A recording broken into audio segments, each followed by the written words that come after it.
Welcome to Volume 6.5 of our 9 Hells series. In Volume 6, we provided and profiled 23 Outlander Devils of Baator. Today in this update, we will augment those initial fiends by profiling an additional 8 newly discovered Outlanders and a purge of one obscure devil type, as we pave the way for our incoming Volume 7 full hierarchy to complete this definitive 360-degree profile of over 60 devils across all versions of Dungeons & Dragons. As a quick note before we start, I have finished a full remaster of that Volume 6 video, taking advantage of the lessons learned in YouTube content creation during this first year of the channel's existence. The results will be obvious to anyone that checks it out. Streamlined with improved audio and lots of new fiendish art. The link to that remaster is in the show notes below and above you to the right, about now. Okay, let's not waste any more time, and I've added chapters for each Outlander for easy navigation or if you need to refer back to one in particular. As always, thank you for your sub and your continued support, and a special thank you to my patrons. This channel would not exist sponsor-free without your support.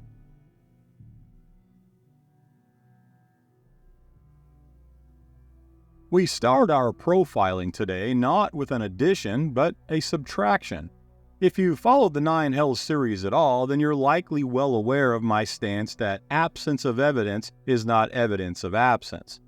Basically, I strongly maintain that just because a devil, or any Dungeons & Dragons monster or creature for that matter, is not included in a current edition resource book, does not mean that the monster or devil no longer exists. And to that end, I've also stated on the record that if an official update were to be released that explicitly removed a devil type, that I would then take that far more seriously.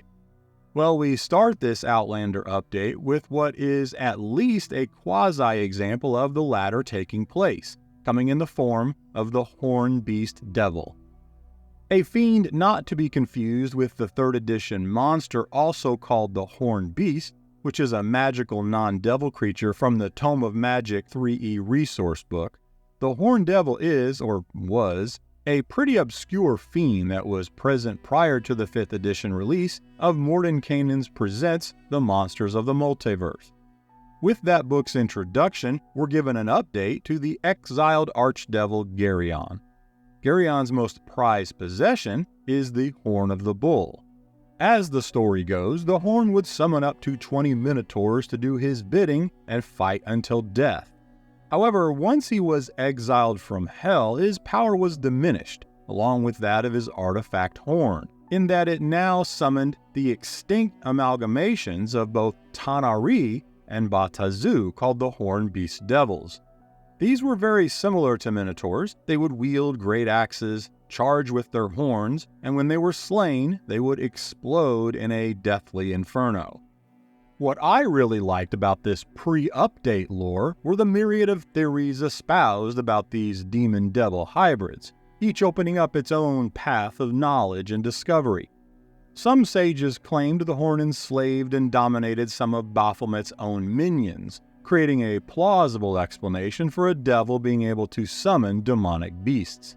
While yet other opposing views would posit the summoning Tanar'ri beasts were unexplained and required knowledge from the former archdevil himself that no one was foolish enough to seek. And this really got my own homebrew thoughts up and running. Several years ago, I wrote what could be called the start of a short adventure, or in actuality a really long quest chain, where I proposed to an adventuring party that Geryon, having been rewarded for his loyalty to Asmodeus during the rebellion we know as the Reckoning of Hell, with his exile, would have likely lost a lot of power when he was deposed of his status as ruler of Stygia, now run by Levistus. This in turn would create a ton of motive, where one might very plausibly believe Geryon could be holding a grudge. Perhaps with his exile from Stygia, his horn became completely powerless, and at this time speculation would swirl that Baphomet perhaps tried to recruit Geryon to one demonic cause or another, and the evidence for this being the restored, but now ever so slightly different power of the summoning horn. Part of a bribe or enticement from Baphomet? Maybe.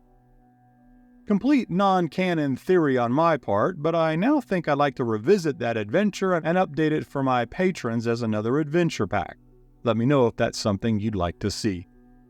In any event, if you check out page 136 of the Monsters of the Multiverse, you can now see that the Horn is back to summoning stock Minotaurs. So take that for what you will. Perhaps Geryon is coming back into the fold of Asmodeus. We shall see. Regardless, now when Geryon's artifact horn is blown, it summons up to 12 Minotaurs to serve until death. So sadly, the Horned Beast Devil and their fiery explosive demise are, to my knowledge, the first explicit and officially purged or extinct Infernal Devil that we have seen, and that is now canonical. But as a homebrew, I still like my idea better. With one purge out of the way, I now have 8 new obscure Outlander Devils to share with you. Coupled with our Volume 6 remaster of 23, that gives us 31 Outlander Devils in all. The majority of these obscure 8, as I'm calling them, come from the game's 4th edition, which is easily the lore I am weakest in, but I've been studying up, I promise, as evidenced by my research to include them here today. So consider this an olive branch of sorts to my 4E-loving lore masters out there. As a quick refresher, these Outlander Devils covered here and in Volume 6 are absolutely 100% fiendish devils that for a litany of reasons simply don't fit well into the normal hierarchy of progression and promotion within the 9 hells. At least not without significant customization that would be anathema to the entire goal of making this as canonical of a hierarchical model as possible. A great example that illustrates the fact that ranking a devil has to involve so much more than just a power metric would be the Zervil sticks, covered in that Volume 6 remaster. A fiend that absolutely checks many greater devil boxes, but they are absolutely insane. Often even uncontrollable by greater devils, and as such no devil, Asmodeus included, want any devil promoted into that form. Hence, they are an Outlander. And that's just one of many valid reasons this category must exist if you're going to create a logical and reasonable hierarchy. For those that missed the Volume 6 remaster, here are those 23 initial Outlander fiends we covered. But I would recommend you check out that remastered volume if you'd like to get all the lore, origins, backstory, and of course the new art associated with these fiends. While I leave that up for a moment so you can review, if you've not seen my community or Patreon posts, I have 3 full PDFs available that are dedicated to all these Outlander Devils, plus the full Batazu hierarchy of 32 ranked devils. All the promotion mechanics, profile summaries on each devil, and multiple pages of related homebrew and lore, including not only layers and lair actions, but legendary actions for empowered custom fiends, Infernal-themed adventure hooks, and something I had never homebrewed before but really enjoyed doing, some custom Faustian packs. I'm confident it will be very useful for dungeon masters, world builders, and really anyone that is just interested in having 50 years of Infernal Devils scattered across 6 game versions and hundreds of texts, gathered and coalesced into a logical hierarchy and a set of easy-to-reference infernal artifacts. So if you think that might be something you could use as a handy but in-depth reference, check out my Patreon that you can join for free. Links below.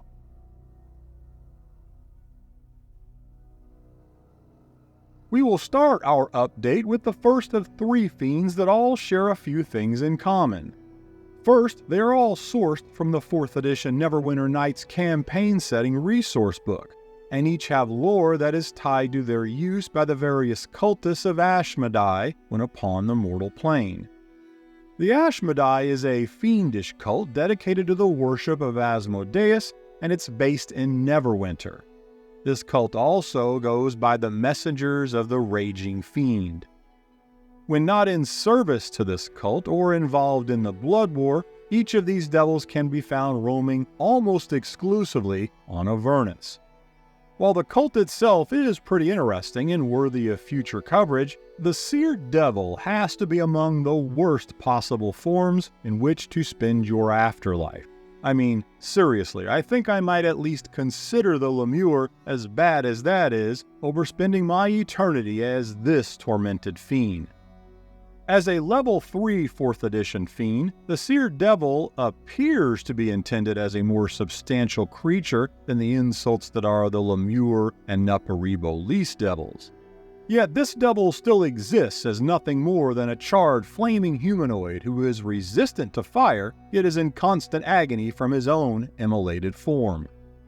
Said to constantly be snarling in rage as its fire cackles incessantly, these seared flaming devils jealously seek out any living creature with no regard to their own safety. And what do they do when they find such a victim? Perhaps a flame strike or a fireball at the enemy. No, in the cruelest of oddities, the Seared Devils actually have no ability to throw flame or fire at anything. Driven by a burning, yes, pun intended, envy of the non-burning, the Seared Devils' only attack is to simply throw themselves upon the enemy in hopes to engulf them in flames and share in their fiery misery.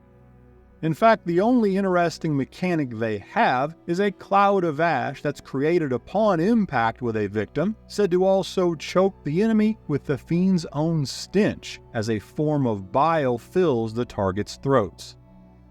Okay, so maybe they're not as bad as Lemures, but awfully close. Nonetheless, were these to be rank-and-file devils, they would most certainly be among the very bottom of the lesser devils. Or hey, maybe the king of least devils. And with a 5e conversion coming in with a challenge rating right around 1, these very obscure devils are clearly Outlander fiend material. But if in your world and encounter building efforts you find yourself in need of an infernal fiend upon the mortal plane, these devils of flaming hatred might actually make a ton of sense and absolutely would fit canonically should your party's travels take them up to the region of Neverwinter.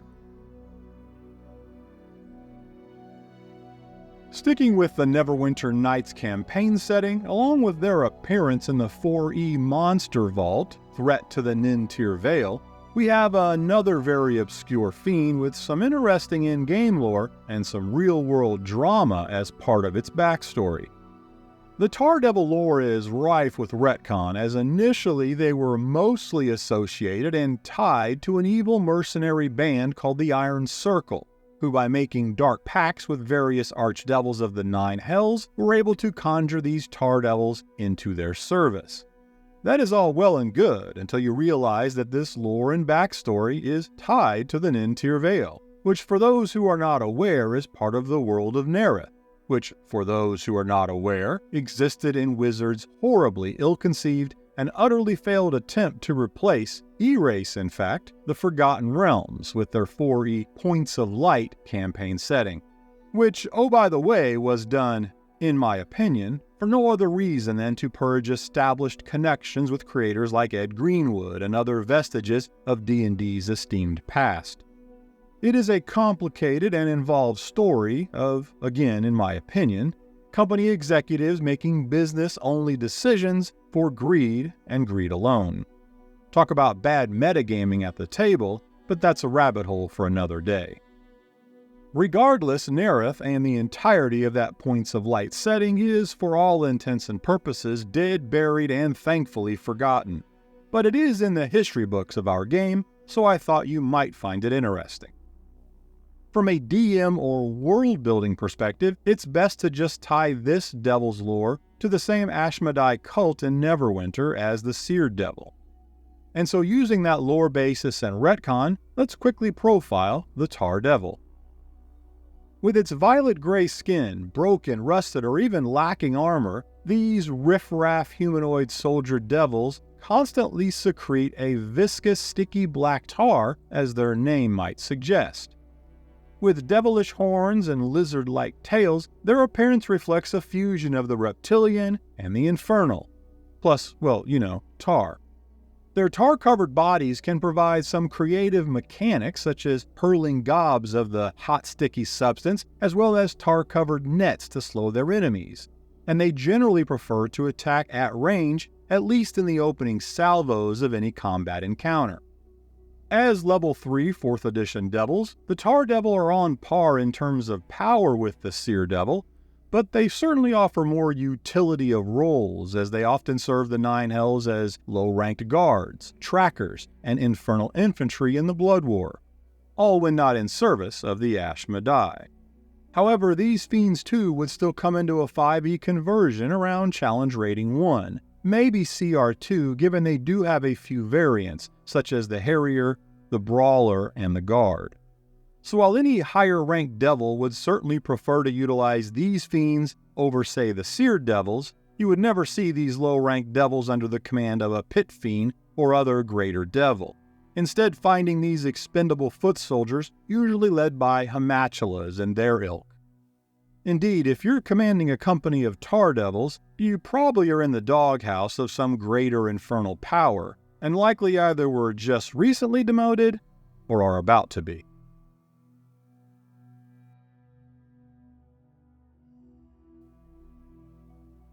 Next up, and not to be confused with the Seared Devils, but also a servant of the messengers of the Raging Fiend cult, we have the Burning Devil. But you would be forgiven for making the mistake, because these too are infernal souls trapped in the endless torment of fire and flame. And although carrying a similar form as a withered frail humanoid engulfed in flames, that is pretty much where their similarities end, as the Burning Devils can offer far more of a challenge and are certainly more unique than the Seared Devil. The Burning Devil can best be identified by the color of their flames, as they come in 3 flaming variants, each reflecting the past mortal sins that brought them to this infernal afterlife. And please trust me when I tell you the color of flame should darn well matter to you in the event you or your party find themselves in their presence. The base variant of the Burning Devil with its standard orange and yellow flames would barely pose more of a threat than the previously mentioned Tar Devils, with a 4E level of 4 converting to the upper end of a challenge rating 1 in 5th edition. However, if you notice the flames enveloping this evil fiend to be black or white fire, take note that these burning souls did some heinous and particularly evil activities as mortals, and you might just want to take them a bit more seriously. Those burning devils shrouded in the bluish-hued white fire are reserved for especially evil mortals who sowed seeds of hypocrisy and or corruption as their mortal sins. Mostly evil priests, prophets, and others of the clergy archetype. These white fire devils jump to level 14 in 4E terms, so that roughly translates to a challenge rating 9 encounter. And those engulfed in black fire indicate truly dark deeds. Yes, likely done dirt cheap. They're reserved for supreme evil necromancers, mass killers, and the like. Now, I'm not certain how one really tells the difference between black fire and regular fire because there were no images to tell me, so for my table, black fire would be represented with a crimson aura to the flames. These level 24 devils in 4th edition, if converted to 5e, would still carry a challenge rating of roughly 15 or 16. Which, to be honest, is ridiculous and only speaks to the problematic nature of 4th edition to anything else conversions. Regardless, consumed by hatred, these burning devils crave nothing more than to share their agony with others. Sound familiar? Indeed, the flames relentlessly consuming these damned beings, much like the Seared Devils, seek others. But at least these burning devils can do something with their fire when they find a victim. You see, each only has a single hit point, and once they reach 0, they go boom, each doing radiant and necrotic damage respectively. And just when you think to yourself, hey, no problem, I'll avoid one if I see it, or they only have 1 hit point, so I'll be fine with my ranged attacks. Well, they have one more trick up their sleeve, as they can also teleport short distances, up to 40 feet. These burning devil homing missiles are most often found roaming on their native plane of Avernus when not under the control or command of a greater devil. There they are commonly seen near the river Styx, looking for approaching boats to seek and destroy. While troublesome for a 5e conversion to be sure, my recommendation, should you want to employ one of these in a campaign or encounter, would be to use the mechanics and simply adjust down their CR to something appropriate for your need, otherwise ignoring the 4e stat block of this Outlander fiend.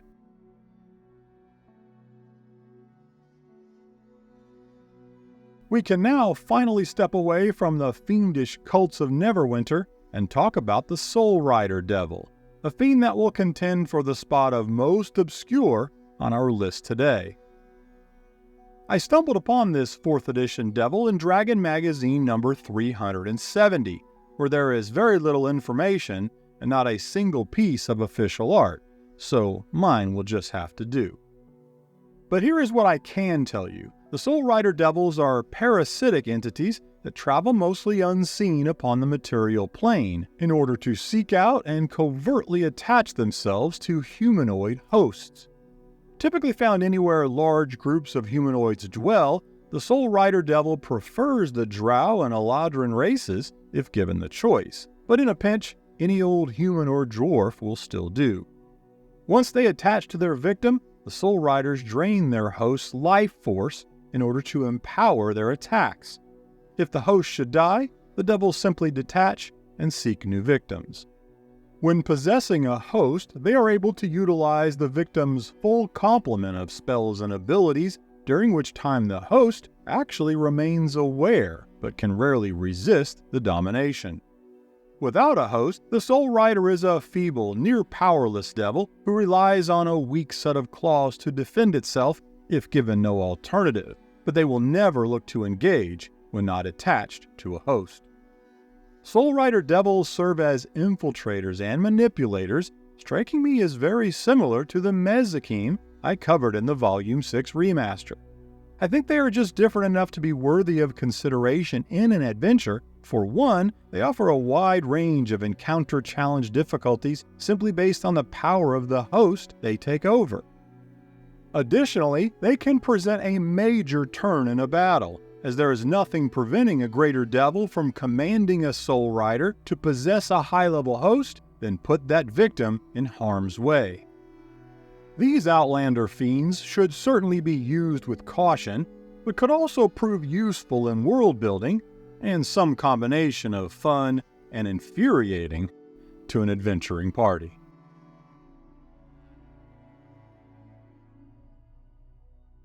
As you can see, we're going heavy into the 4th edition fiends thus far, a trend that will continue as we profile the Wrath Devil.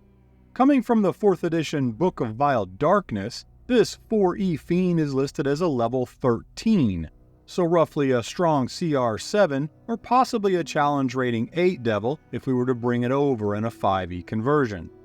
The Wrath Devil's uniqueness starts with its visage, a slender build, skin of purple, gray, and black hues, extended length horns and claws, and sharp spikes that run down its long tail.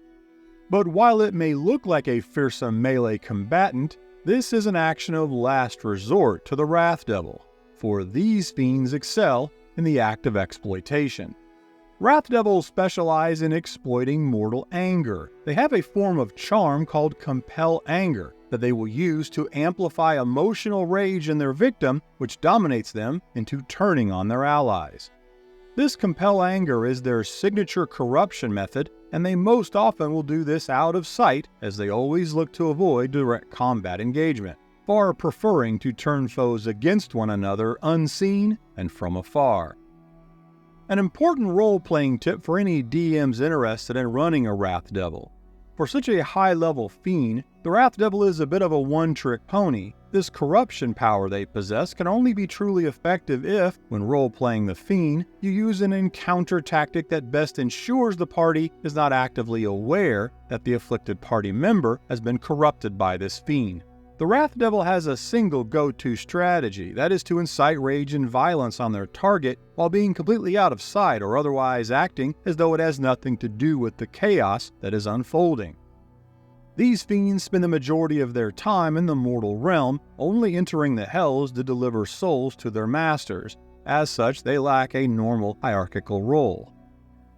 This Outlander fiend leaves a lot to be desired in terms of canonical lore, with little more than a paragraph or two in total, something that is, sadly, all too common among the lore-light 4th edition, which is one of the primary reasons so many 4E fiends end up in Outlander status. But if you're willing to do a little homebrew and/or conversion work with the Wrath Devil, they could most definitely provide that unexpected curveball encounter type to throw at a party. The Withering Devil, found in the Monster Manual 2 for 4th edition, highlights the all-too-common problem with any creature that both debuted and faded in a single edition of the game, which it may surprise you to know is the case for every single Outlander I'm presenting today. All 8, 7 from 4E and 1 from the 3rd edition. And this is not a shot at 4E, there is actually a lot to like about the Withering Devil in particular. This could happen with any creature across any version. It just so happens that 4th edition tried so hard to create new lore, monsters, and mechanics, heck, even a new setting entirely as I ranted on earlier in this episode, that when the vast majority of that content was dropped upon the 5th edition launch, even some good stuff got left behind, leaving us with lore that is limited to a couple of hundred words and a single image that is not even dedicated to the fiend. Now, my general edict on the art I choose to represent our various creatures of interest is to stay true to the original canon unless there is a compelling case to be made otherwise. And I definitely think the Withering Devil falls into compelling case territory.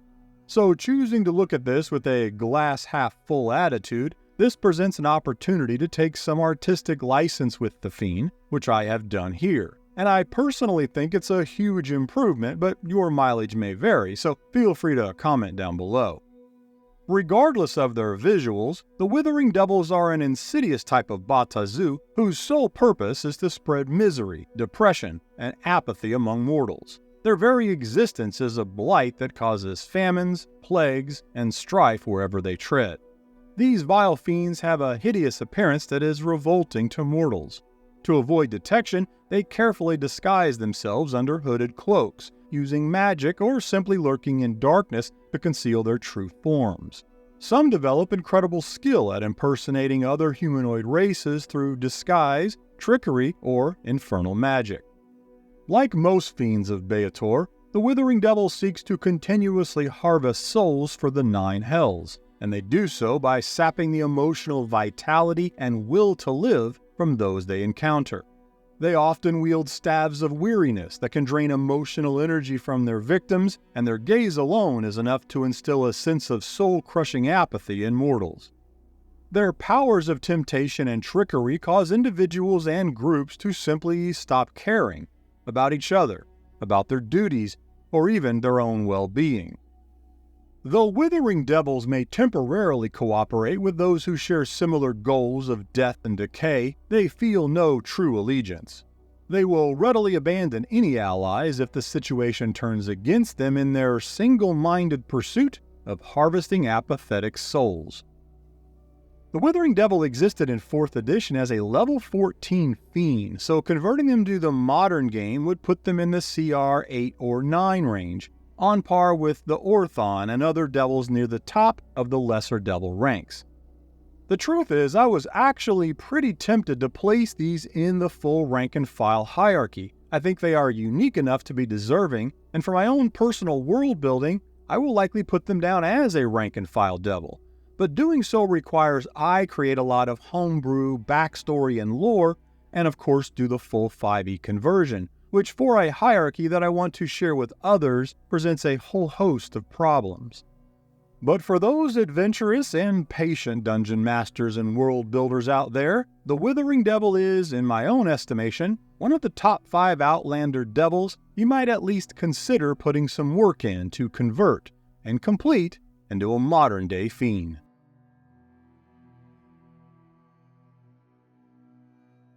Next up, we have the Pillager Devil, another unique and surprisingly powerful Outlander fiend from the pages of the 4E resource, The Plane Above.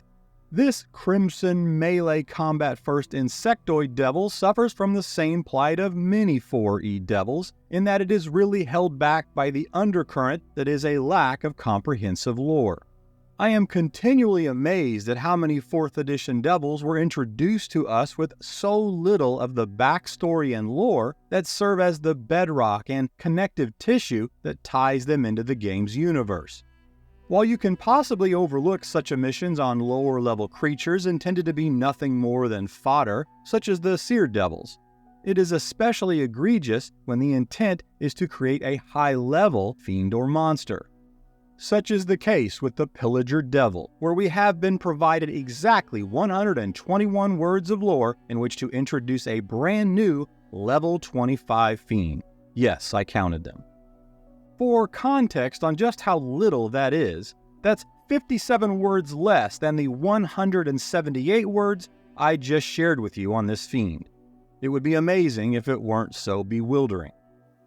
That said, there is no doubt that what the 4E designers lacked in word count, they at least attempted to make up for in numbers, as the Pillager Devil appears to be a pretty nasty 4E fiend with 232 hit points. Resembling winged red insectoids, they could likely pass for a cousin of a Gellugon in terms of visuals.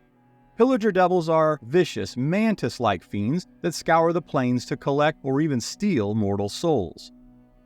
A very one-dimensional adversary, these fiends speed into melee combat range to strike with deadly rakes, using their soul grasp ability to grapple their victim while also doing psychic damage. Then they keep their targets close with their soul's calling ability that blasts up to 3 non-devil targets within 15 feet of them, also doing psychic damage. Now let's take a look at the limited lore we do have. Teams of 2 or 3 generally travel together to claim and collect souls in the Astral Sea and Outer Torments, areas mostly native and familiar to the 4th edition. Although they are generally disliked by other fiends, Pillager Devils are ruthless hunters who excel in the area of soul acquisition, making them essential collectors for their infernal masters despite a very unpleasant disposition. And that's it. That's all we get. At level 25 in 4th edition, that should normally very roughly convert to challenge rating 15 or 16. But as I've mentioned previously, the real problem with any 4E conversion, and to be clear, there is no official conversion, but the problem is that the higher the level, the more inaccurate any informal systematic translation or conversion becomes. And this is most evident with this level 25 Pillager Devil, who should be in no way superior or even on par with a Gellugon, who holds a challenge rating of 14 in 5th edition. Now, I normally do not take the time to do a full 5E conversion on 4E creatures, but I did make an exception here out of curiosity.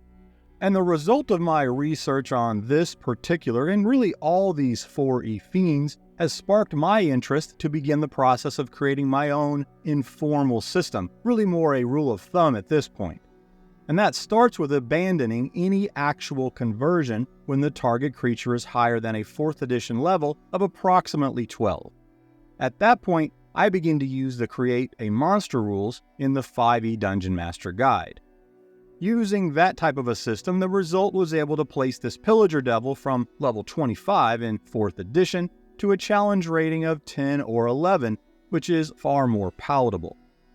I'm still formalizing my own process, but once complete, I do plan to share it over on my Patreon, because despite the frustration of the 4E system and the lack of lore, there are still some pretty cool creatures in 4th edition that can only enhance your game, so creating an easier system of conversion may well be worth the effort. That aside, the Pillager Devil obviously gets stamped as an Outlander Devil, but one that might be worth your time if you have a need for a high-level insectoid devil that is not a Gellugon. We will end our Volume 6.5 Outlander update with what is, in my opinion, the most powerful of all Outlander Devils, A fiend most any adventurer would mistakenly identify, and one that I lovingly call the Infernal Devil Dragon, but is more officially known as the Hellfire Wyrm. Straight out of the Monster Manual 2 for the 3rd edition, the Hellfire Wyrm embodies all that is sheer terror and flames, a true infernal sight to behold, as its scales shift, smolder, and crackle like molten lava. A great flaming serpent of hell, their presence and command over the infernal flames of hellfire are sure to be the envy of any red dragon. In combat, these worms are as strategic as they are brutal, utilizing their innate magic to manipulate the battlefield and their physical might to crush any opposition. While I have them as Outlanders and certainly outside of the infernal hierarchy, Hellfire Wyrms hold a distinguished role, serving directly under greater devils such as pit fiends acting as their enforcers, protectors, and the lore states sometimes, most uniquely, even their mounts. You will find their dragon lairs most often in Phlegethos, but they could also make homes in any of the warmer lairs as well. That said, the Nine Hells is not where you are most likely to find a Hellfire Wyrm. For as terrifying as they are, this devil dragon does most of its damage in humanoid form and upon the mortal plane.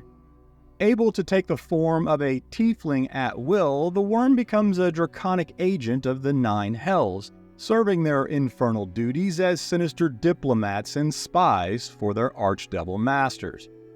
And it is here that they become the velvet glove over the iron fist of infernal rule, capable of navigating political landscapes of the mortal worlds.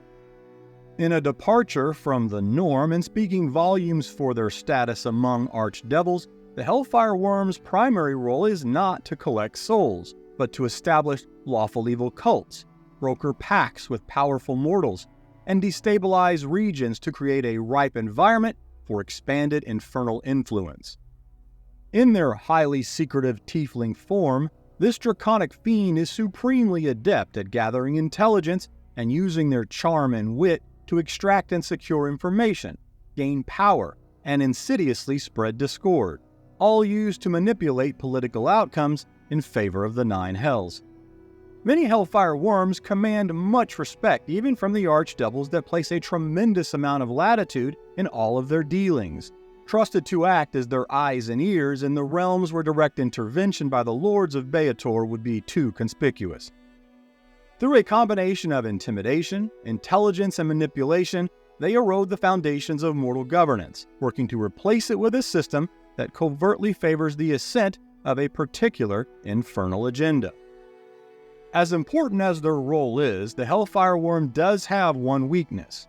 They only have one single shape-shifting form, that of an unchanging tiefling, and as such, that identity is a highly guarded secret. In fact, should any mortal discover the Hellfire Wyrm's true tiefling form, whether peasant or king, they will be assassinated. While an Outlander by their very nature, as they spend an inordinate amount of time upon the mortal realms, there is little doubt in my mind that the Hellfire Wyrm sits atop any Outlander power ranking. And that concludes our profiling of 8 new Outlander fiends.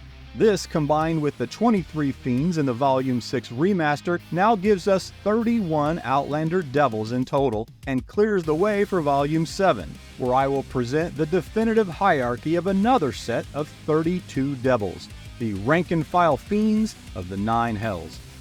That's a lot of devils, over 60 in total, and I have 3 full PDFs dedicated to each and every one of them on my Patreon. If you'd like to support the channel and keep the content sponsor-free, please check out the links below. Free Patreon memberships, free Discord access, and Buy Me a Coffee donation link. And if you think I earned it, please like and subscribe. Thank you for listening, and until next time, remember, the only limitation at your table is your imagination.